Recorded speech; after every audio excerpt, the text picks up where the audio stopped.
Sir பிரச்சனையிலேயே தோல்வி பயம். எந்த சார் அண்ணா பல்கலைக்கழகத்தில் ஒரு சார் நடந்துச்சு, இப்போ இந்த சார்லேயும் தோல்வி பயம். அதனால தான் தோல்வி பயத்தில் இன்றைக்கி மடைமாற்று வேலையில் முதலமைச்சர் ஈடுபட்டு கொண்டிருக்கிறார். எங்களுடைய கூட்டணியை பார்த்து பயம்.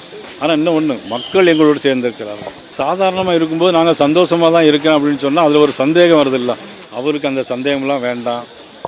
அவருக்கு நாங்கள் ஒன்றா சேர்ந்து நாங்கள் ஜெயிச்சிருவோம், வெற்றி பெற்றுருவோம் அப்படிங்கிறதுனால தோல்வி பயத்தில் முதலமைச்சரும் அப்படி தான் சொல்லிகிட்டு இருக்கிறாங்க. ஆனால் மதிப்புக்குரிய திருமாவளவன் அவர்களும் ஏன் இந்த கூட்டணி வச்சுருக்காங்க அப்படின்னு கேட்குறாங்க. ஏன் அப்படி கேட்குறாங்க அப்படின்னா, அவங்களுக்குலாம் இன்றைக்கி தோல்வி பயம் வந்துடுச்சு. சார் பிரச்சனையிலேயே தோல்வி பயம். எந்த சார் அண்ணா பல்கலைக்கழகத்தில் ஒரு சார் நடந்துச்சு, அந்த சார்லேயும் ஒரு தோல்வி பயம், இப்போ இந்த சார்லேயும் தோல்வி பயம். அதனால தான் தோல்வி பயத்தில் இன்றைக்கி மடைமாற்று வேலையில் முதலமைச்சர் ஈடுபட்டு கொண்டிருக்கிறார். முதல்ல சிஏஏ அப்படின்னு சொல்லி எல்லா இஸ்லாமியர்களையும் வெளியேற்றிடுவாங்க அப்படின்னு சொல்லி கொஞ்ச நாளாக பேசிகிட்டு இருந்தாங்க. அதில் ஒரு வருஷம் ஓடிச்சு. அதுக்கப்புறம் டீலிமிட்டேஷன், அதான் மாநில பாராளுமன்றத்தில் நம்மளுடைய எம்பிக்களுடைய எண்ணிக்கையை குறைச்சிருவாங்க அப்படின்னு அதான் கொஞ்ச நாளாக சொல்லிட்டு இருந்தேன். அதுவும் பொய்ன்னு ஆகி போச்சு. இப்போ வாக்காளர்கள் அப்படின்னு சொல்லிட்டு இருக்காங்க.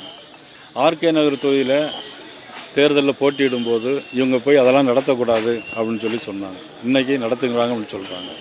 முன்னுக்கு முன் மாறி மாறி பேசிக்கிட்டே இருக்காங்க முதலமைச்சர். அதனால் நிச்சயமாக அவர்களுக்கு எங்களுடைய கூட்டணியை பார்த்து பயம். ஆனால் இன்னும் ஒன்று, மக்கள் எங்களோடு சேர்ந்திருக்கிறார்கள்.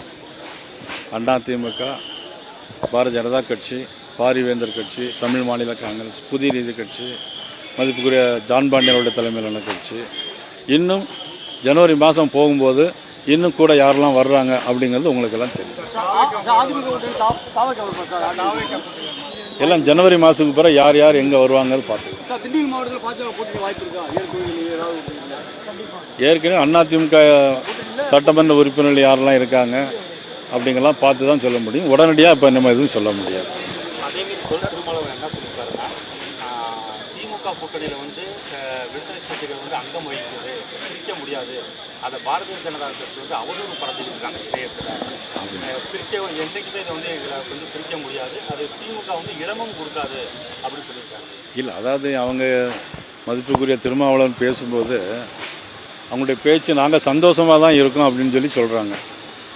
சாதாரணமாக இருக்கும்போது நாங்கள் சந்தோஷமாக தான் இருக்கேன் அப்படின்னு சொன்னால் அதில் ஒரு சந்தேகம் வருதில்ல. அவர்கள் சொல்கிற சந்தோஷத்தில் எங்களுக்கு ஒரு சந்தேகம் வருது, அவ்வளோதான், வேற ஒன்றும் இல்லை.